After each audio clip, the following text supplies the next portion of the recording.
Les Chrono Jumpers. Résumé. Ayant appris qu'il mourra lors d'un de ses voyages dans le temps, l'inventeur d'un chrono-bracelet décide de faire de Steve, Tony et Charlène ses disciples.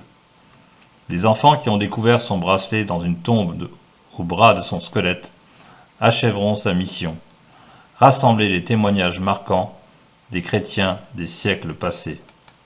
Histoire de Corrie ten Boom. C'est donc ici qu'ils ont mis mon corps après l'attaque des dragons du roi. Il s'agit des soldats de Louis XIV. Vous êtes à l'heure, c'est parfait. Vous avez pu vous libérer finalement.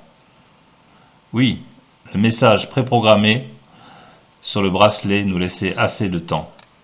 Et vous, comment connaissez-vous ce lieu et notre époque? J'avais consulté votre bracelet quand je vous l'avais confisqué. Tout y est enregistré. Quelle est notre prochaine mission? On est impatient de repartir. Ne soyez pas pressés, ce ne sera pas une partie de plaisir. Peu après. Votre mission débutera aux Pays-Bas durant la Deuxième Guerre mondiale. Vous collecterez un maximum d'informations sur une résistante, Corrie ten Boom. Soyez prudents, le pays est occupé par les nazis. Vroom! Haarlem, Hollande, février 1944. Depuis 4 ans, les troupes nazies ont imposé leurs lois. La majorité des Juifs a été déportée. For Juden verboten. Interdit aux Juifs. Ouvrez! Ordre de la Gestapo! J'ai peur. Chut! Où cachez-vous les Juifs? Vous autres, fouillez la maison et trouvez-les. Vous allez parler, oui? Ils ont dû être dénoncés. On ne sait plus à qui faire confiance. Un peu plus tard, un couple, ignorant la perquisition chez Corrie, arrive chez elle. À tout à l'heure, je vais prévenir Corrie. Ils ont arrêté Homme Herman. Oh, entrez, je vous prie. Oh la cata, elle se jette dans la gueule du loup. On n'a pas eu le temps de l'avertir. De toute façon, le professeur nous a interdit d'intervenir et de changer le cours de l'histoire. Pendant des heures, de nombreuses personnes se font prendre dans la souricière. Finalement, allez les ten Boom, c'est fini pour vous.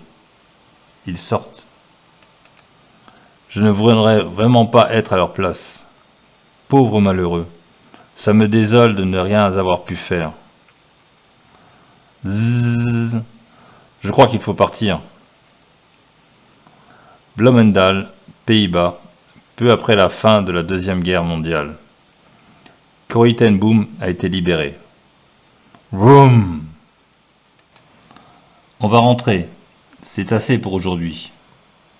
Vous faites tous les jours des progrès, c'est bien. Vous cherchez quelqu'un, les enfants? Oui, on voudrait parler à Corrie ten Boom. Elle est là-bas, avec Madame Biersman de Anne. Waouh, on a de la chance. Lorsque nous étions dans le terrible camp de concentration à Ravensbrück, ma sœur Betsy a eu la vision d'une grande et belle maison, avec un plancher en bois, des statues au mur, un parc avec des tas de fleurs. Une maison pour accueillir les rescapés des camps.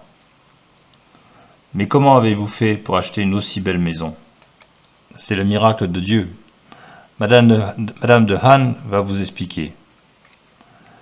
J'avais 5 fils dans la résistance. À la fin de la guerre, 4 étaient en vie. Yann, le 5e, avait été déporté en Allemagne. Un jour, j'ai assisté à une conférence de Corrie. J'ai eu la conviction que Yann allait revenir. Et qu'alors je ferai don de cette propriété en remerciement. 2 semaines plus tard, une lettre est arrivée avec une seule phrase. Yann est de retour. Cette maison accueille les rescapés des camps, ceux qui ont été traumatisés par les bombardements et depuis 1947, les prisonniers hollandais qui rentrent des camps japonais. Vous êtes perdus, les enfants? Non. On voulait vous rencontrer. Ce que vous faites là est génial. Mais ces gens, arrivent-ils à s'en sortir? Oui, avec du temps, de la patience. Et savez-vous quelle est la clé de leur guérison? Le pardon. Pardonnez à ceux qui les ont trahis, humiliés, torturés. Votre sœur travaille avec vous ici? Non. Elle est morte à Ravensbrück. Et ses dernières paroles ont été « Cory, nous devons leur dire qu'il n'existe pas d'abîme si profond que l'amour de Dieu ne puisse atteindre. » C'est ce que Cory fait inlassablement. Dring, dring. Je vous prie de m'excuser. Oh, dis donc, le professeur nous met la pression. On ne vous dérange pas plus longtemps. On doit y aller. Merci Cory, merci beaucoup. Munich, 1947. Vroom. La conférence de Cory sur le pardon, ça doit être là. On arrive trop tard, les gens commencent à sortir. Ce soir, conférence sur le pardon par Corrie ten Boom. Suivez-moi. Hé les enfants, vous allez où? Pardon monsieur, les toilettes? Elle est là-bas. Excellent message, Fraulein ten Boom. Lui? Vous avez parlé de Ravensbrück. J'étais gardien dans ce camp. Mais depuis, je suis devenu chrétien. Et je sais que Dieu m'a pardonné les atrocités que j'y ai commises. Et vous, me pardonnez-vous? Je ne peux pas. Pourtant, Jésus est mort pour lui. Pas évident. Non. Tu pourrais, toi? Jésus, aide-moi à lui pardonner. Je vous pardonne, frère, de tout mon cœur. Respect. Mon Dieu, combien ton amour est grand. Cory est bluffante. Elle a gardé la foi malgré les choses effroyables qu'elle a vécues dans le camp, et elle pardonne même à celui qui lui a fait du mal. C'est Jésus qui lui en a donné la force.